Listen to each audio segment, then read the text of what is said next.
pati ang ating mga nunal may pamahiin. Depende sa kung anong parte ng ating katawan meron ito. Katulad nitong si Angeline na ang turing sa kanyang mga nunal, swerte. Naniniwala ka ba na ang pwesto ng iyong nunal ang magdidikta ng iyong katangian o kapalaran? Ang may nunal sa bibig halimbawa, tsismoso't tsismosa raw, at ang may nunal sa daanan ng luha, maaga raw mamamatayan ng asawa. Ang meron sa pisngi at palad, swerte raw sa negosyo't pera.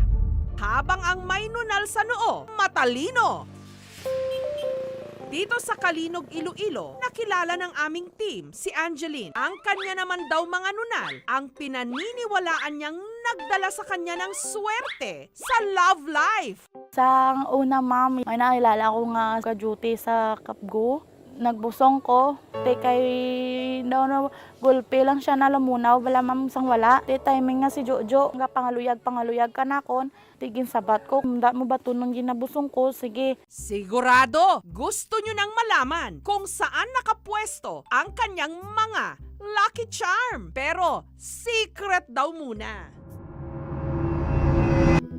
Ang totoo niyan, nung una raw, nakakaalarma ang kanyang mga nunal. Kaya dinala siya ng kanyang nanay sa albularyo. Kutibasi kung ano daya, pinalantaw na mo sa Serrano. And then, swerte daya. May paniniwala rin ang mga matatanda sa kanilang barangay na ang nunal, proteksyon sa mga hindi nakikitang nilalang. Alam mo, swerte na mo kung daya, katubo ko may mayunal. Swerte ko sa mayay ko ng pangabuhi namon.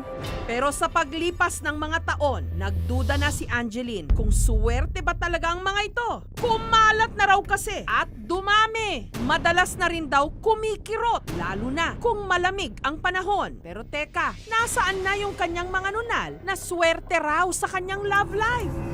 Heto, sa kanyang kilikili. Naging gaubas ang laki ng mga ito para ng kulugo. Ang nakakaalarma pa rito, kumalat na rin sa itaas ng kanyang dibdib, pati na sa kanyang mukha. Wala pagwa ko sa kalibutan nga jaga may pagidlang ngambal sa mama ko. Daw haruson daw munggo sa kadako. Pero sang hanggang gadako man sa asta nagalibot na sa akong dunghan bala asta dun sa dalom gadidi ko.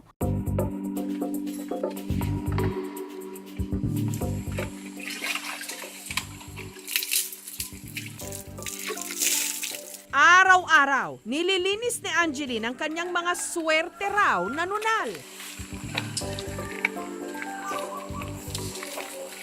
Pero kapag nangate, lalo na kung napapawisan, hinuhugasan pa niya ito ng tubig na may halong sabong panlaba.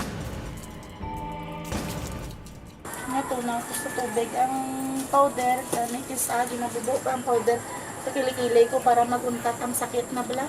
I advise the patient to use mild soap and not detergent.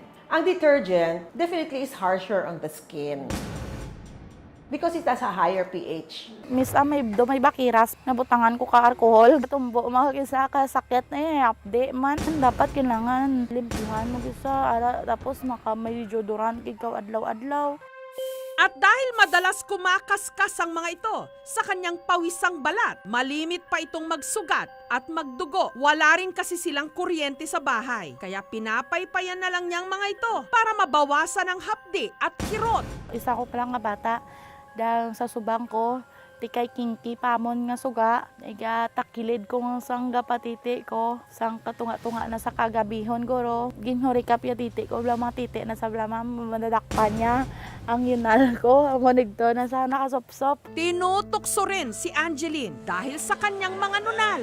Gaway ko ga sleeveless kay kung makita ko sang iban. Gambal, ano daw sa irok mo, ang karne. Ay, gambal ko ba namin anong dami bayo na makapasuok siya ka mga muna nga style nga mababayo.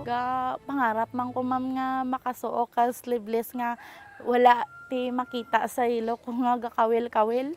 Gusto man daw niyang ipagamot ang mga ito. Ang kita ni Angeline na 3,000 pesos kada buwan sa paglalaba, kulang pa sa pangangailangan ng kanilang pamilya. Salamat lang ko kay mama ko, kay tungod nga bisan papano, bisan ano natabo sa pangabuhi ko nga 16 years old nakabata ko. Ara mi hapon siya gintanggap na yung bata ko bala.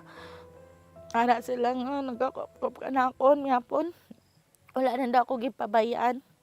Pero kung may isang swerte raw talaga si Angeline, ito'y sa kanyang mister na si Melvin, na sa kabila ng kanyang kondisyon, hindi siya iniwan. So, sorry, ipakilala ko si mama kag si mga bata ko kay Melvin. Nag-abot sa buhay ko ang lalaki nga handa nagpakasasakon. Mahal ko yan. Siyempre gusto ko matanggal na pang mga buhay, normal nga parang wala sa ti gadlokan. Dahil matagal nang hindi napapatignan ni Angeline ang kanyang mga nunal sa kilikili at dibdib, sinamahan siya ng aming team sa isang dermatologist. Ayon kay Dr. Marovi Celis, ang mga nunal ni Angeline, uri raw ng epidermal nevus o buhay na nunal na nahahawig sa kulugo. The epidermal nevus is actually a developmental congenital abnormality. Pero kusus ang tawag doon kasi mukha siyang wart. Kaya napagkamalan nito na malaking kulugo. Pero salungat sa naunang diagnosis kay Angeline, hindi naman daw ito cancerous. Bagamat makabubuti raw kung tanggalin na lang sa pamagitan ng laser at excision. There are ones that are big, we plan to do excision. The ones that are flat, we can do CO2 laser, we can do electrocautery with curettage. Yung medyo flatter niya na nunal, pwedeng kunin yon. Pero the only thing that you have to tell the patient, it will recur. Kasi the mole cells are deep.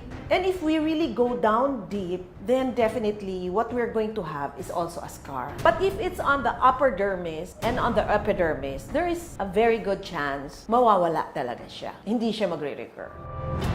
Angeline will be our service patient. So we will be glad to help her, to make her life better and more comfortable.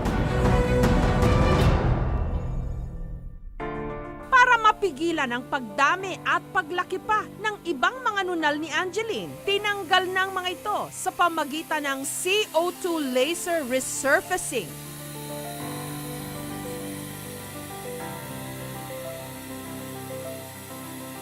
Ma'am, ano yung pinakapo niyo natanggal na po yung maliliit? Masaya po ma'am kasi matatanggal na po yung hirap na dinadanas ko po sa buong buhay ko.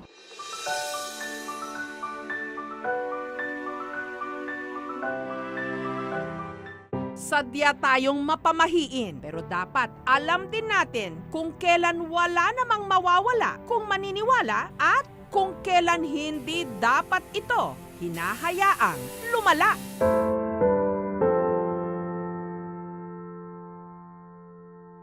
Mga kapuso, kung nagustuhan niyo po ang videong ito, subscribe na sa GMA Public Affairs YouTube channel and don't forget to hit the bell button for our latest updates.